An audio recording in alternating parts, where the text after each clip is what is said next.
عبداللہ بن مسعود رضی اللہ عنہ نے بیان کیا، جب سورہ انعام کی یہ آیت اتری، جو لوگ ایمان لائے اور انہوں نے ایمان کو گناہ سے آلودہ نہیں کیا، یعنی ظلم سے، تو حضرت صلی اللہ علیہ وسلم کے صحابہ کو بہت گراں گزری۔ وہ کہنے لگے، بھلا ہم میں سے کون ایسا ہے جس نے ایمان کے ساتھ کوئی ظلم یعنی گناہ نہ کیا ہو؟ حضرت صلی اللہ علیہ وسلم نے فرمایا، اس آیت میں ظلم سے گناہ مراد نہیں ہے بلکہ شرک مراد ہے۔ کیا تم نے حضرت لقمان علیہ السلام کا قول نہیں سنا؟ شرک بڑا ظلم ہے۔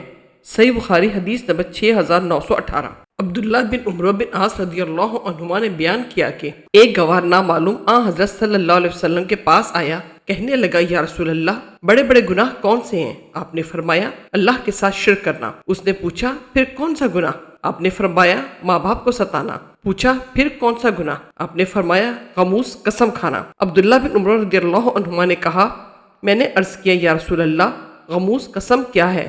آپ نے فرمایا، جان بوجھ کر کسی مسلمان کا مال مار لینے کے بعد جھوٹی قسم کھانا۔ صحیح بخاری حدیث نمبر 6920۔ حضرت عبداللہ بن مسعود رضی اللہ عنہ نے بیان کیا کہ ایک شخص نامعلوم نے عرض کیا، یا رسول اللہ، ہم نے جو گناہ اسلام لانے سے پہلے جاہلیت کے زمانے میں کیے ہیں، کیا ان کا مواخذہ ہم سے ہوگا؟ آپ نے فرمایا، جو شخص اسلام کی حالت میں نیک اعمال کرتا رہا، اس سے جاہلیت کے گناہوں کا مواخذہ نہیں ہوگا، اللہ تعالیٰ معاف کر دے گا، اور جو شخص مسلمان ہو کر بھی برے کام کرتا رہا، اس سے دونوں زمانوں کے گناہوں کا مواخذہ ہوگا۔ صحیح بخاری حدیث نمبر 6921۔ ابو النعمان محمد بن فضل سدوسی نے بیان کیا، کہا ہم سے حماد بن زید نے، انہوں نے ایوب سختیانی سے، انہوں نے اکرمہ سے، انہوں نے کہا، علی رضی اللہ عنہ کے پاس کچھ بے دین لوگ لائے گئے، آپ نے ان کو جلوا دیا۔ یہ خبر ابن عباس رضی اللہ عنہما کو پہنچی تو انہوں نے کہا، اگر میں حاکم ہوتا تو ان کو کبھی نہ جلواتا، دوسری طرح سے سزا دیتا، کیونکہ حضرت صلی اللہ علیہ وسلم نے آگ میں جلانے سے منع فرمایا ہے۔ آپ صلی اللہ علیہ وسلم نے فرمایا کہ آگ اللہ کا عذاب ہے، تم اللہ کے عذاب سے کسی کو مت عذاب دو۔ میں ان کو قتل کروا ڈالتا، کیونکہ حضرت صلی اللہ علیہ وسلم نے فرمایا ہے، جو شخص اپنا دین بدل ڈالے، اسلام سے پھر جائے، اس کو قتل کر ڈالو۔ صحیح بخاری حدیث نمبر 6922۔ حضرت ابو ہریرہ رضی اللہ عنہ نے بیان کیا کہ جب حضرت صلی اللہ علیہ وسلم کی وفات ہو گئی اور حضرت ابوبکر صدیق رضی اللہ عنہ خلیفہ ہوئے اور عرب کے کچھ لوگ کافر بن گئے، تو حضرت عمر رضی اللہ عنہ نے ان سے کہا، تم ان لوگوں سے کیسے لڑو گے؟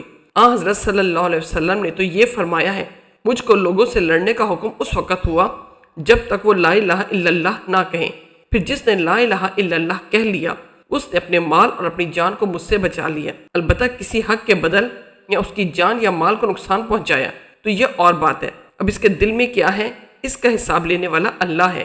صحیح بخاری حدیث نمبر 6924۔ حضرت عبداللہ بن مسعود رضی اللہ عنہ نے بیان کیا کہ جیسے میں اس وقت حضرت صلی اللہ علیہ وسلم کو دیکھ رہا ہوں، آپ ایک پیغمبر حضرت نوح علیہ السلام کی حکایت بیان کر رہے تھے۔